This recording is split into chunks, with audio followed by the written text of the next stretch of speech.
proximité sur la 95.2. Guerre foncière entre le regroupement des victimes de spéculations foncières et certains promoteurs immobiliers. Elle a été déclenchée ce week-end par le regroupement des victimes de spéculations foncières dans le but ultime d'obtenir une restauration des terres spéculées aux propriétaires coutumiers des villages rattachés à la commune urbaine de Kati. Concert dédicace du tout premier album de la slameuse Takati Simpara alias Tatishka intitulé Kuma. Cet album donne ainsi le ton d'une carrière prometteuse à la jeune artiste. Info Cité, c'est aussi l'actualité internationale et celle sportive à suivre en fin d'édition.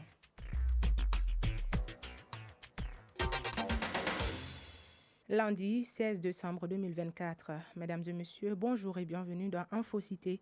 Présentation Hawa Kamara, mise en onde Djala Samaki. D'abord cette nouvelle. Le général d'armée Assimi Goïta, président de la transition, a inauguré hier à Goulamina, dans la région de Bougouni, la mine de lithium du Mali. Cet ambitieux projet, avec un investissement de plusieurs milliards de francs CFA, a donné l'occasion à une cérémonie riche en couleurs qui a regroupé toutes les sensibilités du Bani Monotier. Je vous le disais tout de suite dans les titres, le regroupement des victimes des spéculations foncières engage une lutte contre certains promoteurs immobiliers. L'information a été donnée ce week-end au cours d'un point de presse organisé à la Maison des Jeunes de Kati. L'initiative vise à contrer la forte pression que connaissent des villages rattachés à la commune urbaine de Kati depuis 1996. Le regroupement exige une restauration des terres spéculées aux propriétaires coutumiers de la localité. Ibrahima Souri Traoré pour les détails.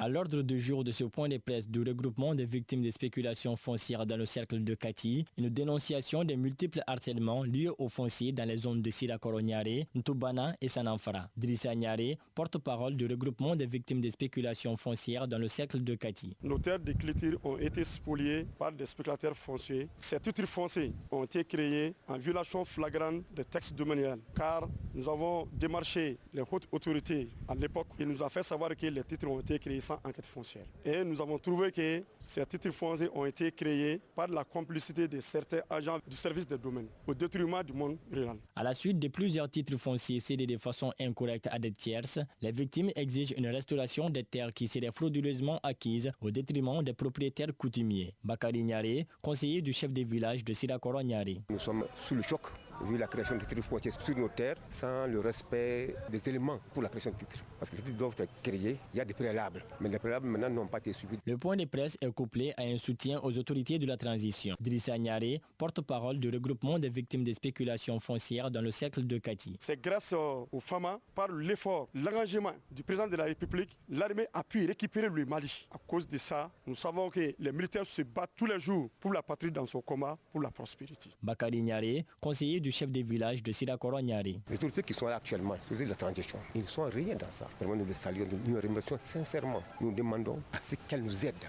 pour qu'on puisse sortir de l'ornière. Tous les titres qui ont été créés illégalement, que ces titres-là soient annulés et été remis aux propriétaires. Une conférence sanctionnée par une déclaration lue devant le public.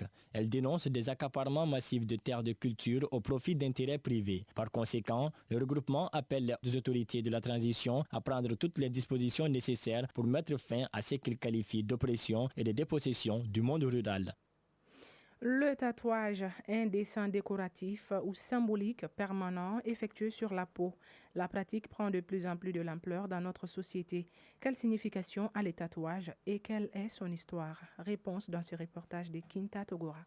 2 dates de naissance sur le bras droit. Salimata Konaté, une jeune journaliste, est passionnée du tatouage. Je me suis tatouée par amour et pour symboliser un événement. Mon tatouage, une fois déchiffré, correspond à ma date de naissance ainsi qu'à celle de ma grande sœur. Dans ce même tatouage, on trouve également la date du décès de mon grand frère. Des symboles anciens aux motifs modernes, les motifs de tatouage sont multiples et varient d'une personne à une autre. Tout comme Salimata, Assitan Diakité est aussi une admiratrice des tatouages. Elle porte le dessin du cœur dans une partie sensible de son corps. Les tatouages est mon point faible. Par peur de la société, je les fais discrètement, à un endroit où je peux voir moi-même. Mon tatouage il représente un cœur divisé en deux parties. J'ai choisi cela parce que le cœur, c'est la vie. Sans le cœur, on ne peut pas vivre. Au-delà des jolis dessins que l'on peut apercevoir, le tatouage est porteur de messages et en dit long sur le vécu des tatoués. Les propos de Toumani Traoré, un tatoueur professionnel.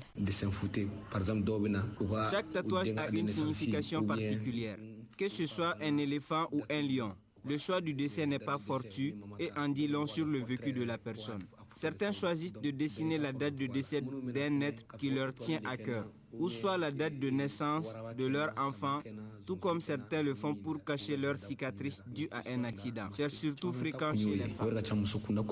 Le tatouage est aujourd'hui à la mode chez beaucoup de jeunes. Pour beaucoup, il permet de marquer son attachement à un événement heureux, inoubliable, voire même la disparition d'un être qui nous tient à cœur. Pour les professionnels, le choix du dessin en dit long sur le vécu de la personne tatouée et chaque tatouage a une signification particulière. Et venons-en à ces concerts dédicaces du tout premier album de la slameuse Takati Sempara, alias Tatishka, lauréate du prix Maxi Vacances. La jeune slameuse concrétise ainsi davantage son amour pour le domaine en le marquant à jamais de son empreinte. Avec Kouma, elle donne ainsi le ton d'une carrière prometteuse. Reportage de Ibrahima Souri Traoré. Tous étaient venus soutenir et encourager la slameuse Tatishka pour la dédicace de son album Kouma ou la parole. Dr Abdul Karim Goïta, parrain. Félicitations et bravo à l'actrice de cette soirée, Takati Sempara. Fadi Maïga, marraine. Agréablement surprise, je vois que la salle elle est pleine, l'ambiance est là. Déjà c'est un début, j'ose espérer que ça va encourager d'autres jeunes comme elle à se lancer dans le slam. Le slam comme arme de guerre pour défendre les sans-voix, une lutte dans laquelle s'engage l'artiste à travers son album Kouma. Bourama Soumano, parrain artistique. La parole c'est avant, pendant et après tout. Donc à partir de là, nous dans notre culture mandingue, on a la culture de l'oralité et de l'expression. Donc tout passe par la parole chez nous. La soirée s'est distinguée à travers un spectacle avec une touche particulière, prenant en compte le style vestimentaire, la prestation, le chœur et l'ovation du public. Tout était mis en œuvre pour une soirée remarquable. Takati Sempara, artiste slameuse. Je ne sais même pas quoi dire. Je remercie tous ceux qui ont effectué le déplacement et même tous ceux qui n'ont pas pu effectuer le déplacement mais qui sont de cœur avec nous et que le slam nous enflamme davantage, Inch'Allah. Quand slam rime avec rap, ça dénote souvent d'une soirée d'ambiance jumelée à un éveil de conscience.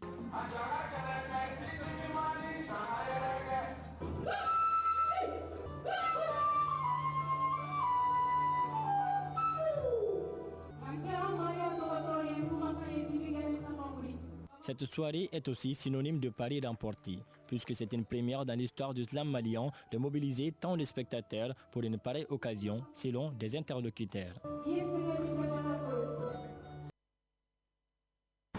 À présent, le tour d'horizon de l'actualité internationale. Et nous retrouvons en direct dans ces studios Khadija Traoré. Bonjour Khadija. Bonjour Awa. Alors nous commençons ce tour d'horizon de l'actualité internationale par ce conflit dans l'est de la RDC. Le sommet prévu entre le Rwanda et la RDC à Luanda est annulé. Les présidents congolais et rwandais devaient se retrouver dans la capitale angolaise en réponse à l'invitation de leur homologue Joe Lorenzo, médiateur de l'Union africaine entre les deux pays. L'objectif était de parvenir à un accord de paix, mais les tensions apparues avant même l'arrivée des chefs d'État ont fait échouer cette rencontre. Au Gabon, un ex-ministre convoqué par la justice sort du silence 3 semaines après sa disparition.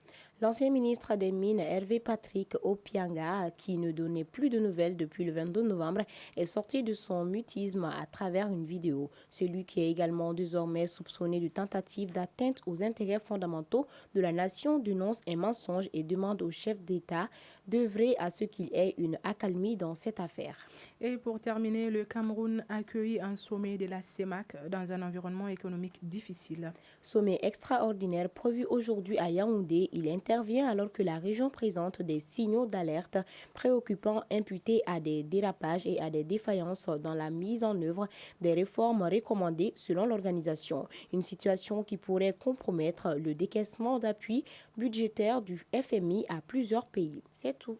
Merci Khadija pour toutes ces informations.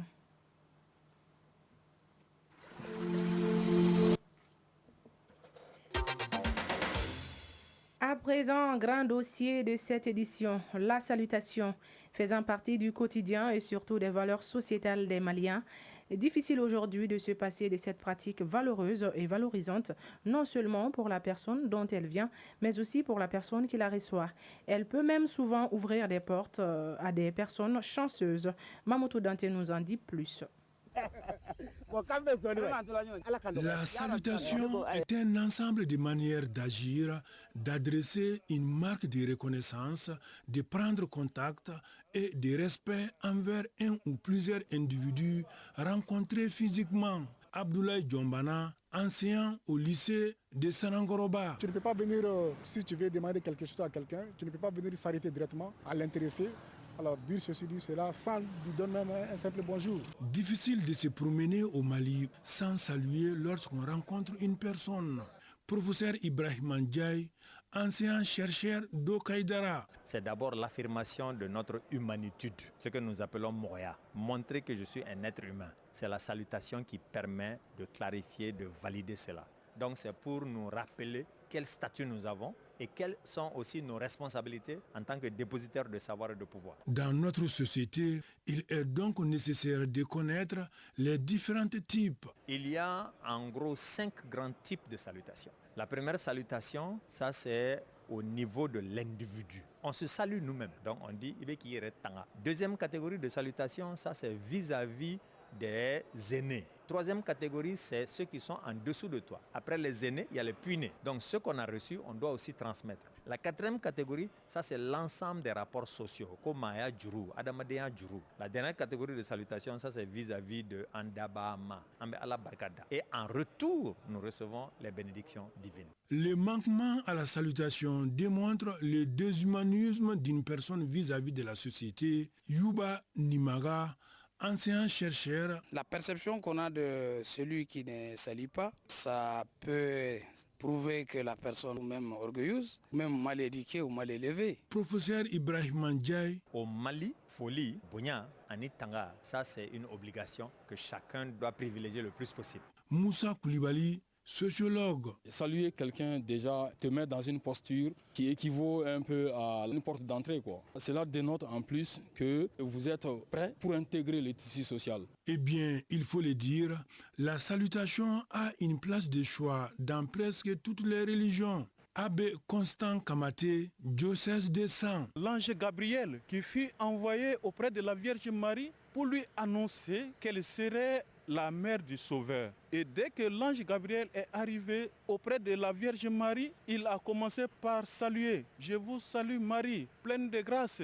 Donc la salutation de Marie aussi à sa cousine Élisabeth a suscité en sa cousine la joie jusqu'à ce que son enfant a tressailli dans son ventre. Donc la salutation aussi peut être porteur de joie. Ousmane Diarra, imam.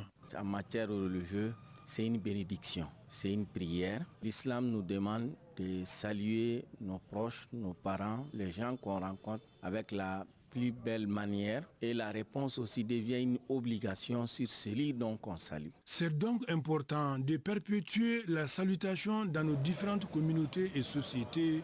Elle est le garant de la civilité et de la bonne éducation.